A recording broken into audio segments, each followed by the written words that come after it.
O Instituto Sou da Paz e o Fórum Brasileiro de Segurança Pública apontam falhas no sistema de controle de armas no Brasil que permitem a compra de pistolas e fuzis por criminosos.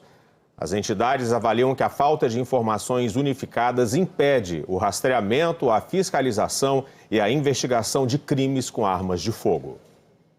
Quase 4,5 milhões de armas registradas em nome de pessoas físicas. Os registros de colecionador, atirador desportivo e caçador, o chamado CAC, concedido pelo Exército, também não param de crescer. Desde 2019, 550 mil pessoas obtiveram o certificado, um aumento de 307% em relação ao total de CACs que existiam até 2018. Ou ainda uma média de 424 licenças emitidas por dia para usar armas no país. O presidente Jair Bolsonaro, que defende a flexibilização do acesso a armas, já editou 17 decretos e 19 portarias com essa finalidade. Entre os documentos exigidos pelo Exército para um cidadão conseguir o registro de caçador, atirador desportivo e colecionador, está uma declaração de idoneidade, que pode ser em primeira pessoa, simples assim.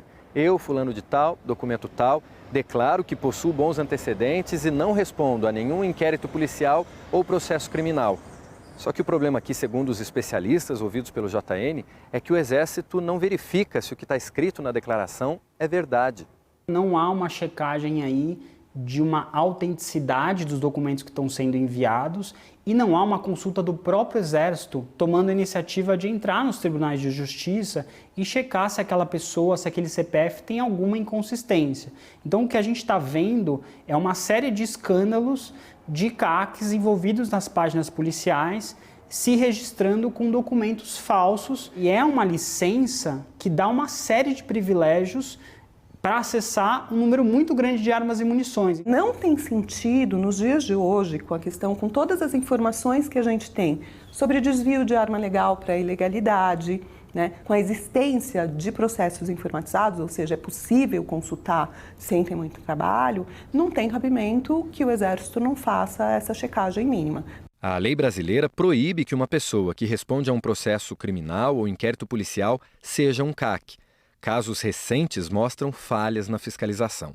Este mês, em Uberaba, Minas Gerais, a Polícia Federal apreendeu armas de um suspeito de pertencer a uma facção criminosa. A investigação descobriu que ele conseguiu registro de CAC, mesmo respondendo a 16 processos ou inquéritos policiais. Entre os crimes estão homicídio qualificado, roubo e tráfico de drogas. Com a licença de CAC, o suspeito comprou um fuzil, 2 pistolas e outras 4 armas.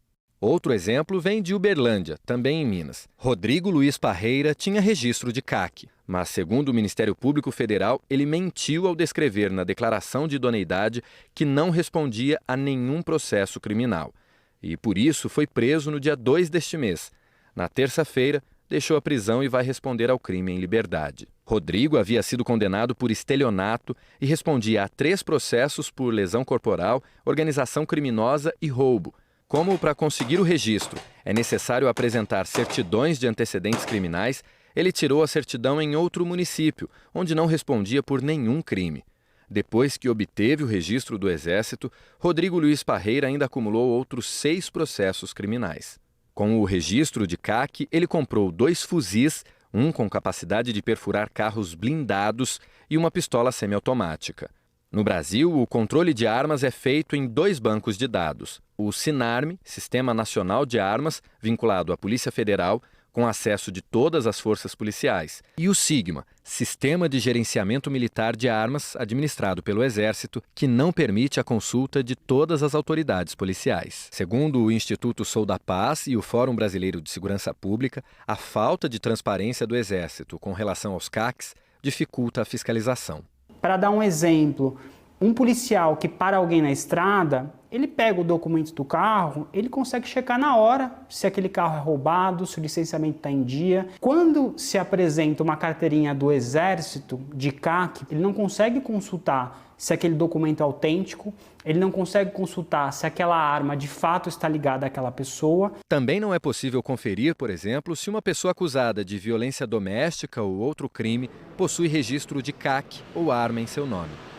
um delegado hoje que investiga homicídio, ele não tem acesso ao banco de dados do Exército.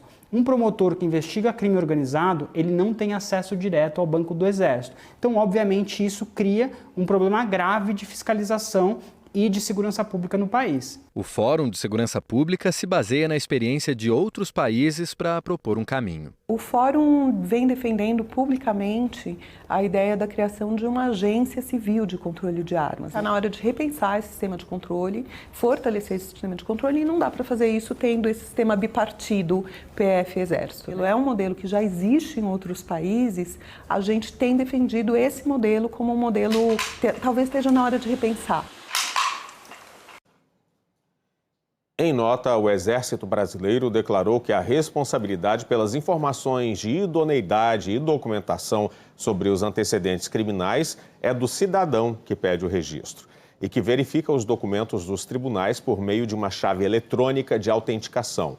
O Exército afirma ainda que, no caso de Rodrigo Parreira, a documentação foi verificada conforme prevê a legislação e que, sendo confirmada uma irregularidade, serão adotadas as sanções previstas em lei.